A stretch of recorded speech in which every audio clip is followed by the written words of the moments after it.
Think and Grow Rich. Rich Dad, Poor Dad. The Secret. You might have read all these books. But let me ask you, did you become rich? Did you become successful? If the answer is no, I'll tell you reason why that does not happen. It's because when you read a book or a video, you get some theory, some knowledge. But what you don't have is a blueprint.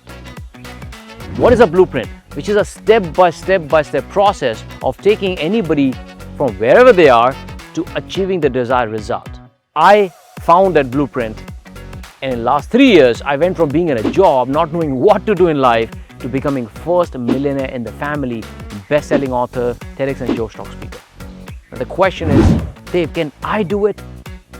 Answer is, yes, you can do it. If you think, can you do it? Yes, absolutely you can do it. How do I know? I've got hundreds of my mentees doing this. They followed their passion, built their business around passion, they became crorepati, they made 50 lakhs, 60 lakhs, became best-selling author. Anybody can do what we have done. All you need is a burning desire and an open mind to learn. Do you have open mind? Click the link, check out more details where I'm going to share all my secrets on how do you build your life and business step by step around your passion. I'm sure you will not regret it. Click the link and I will see you in the masterclass.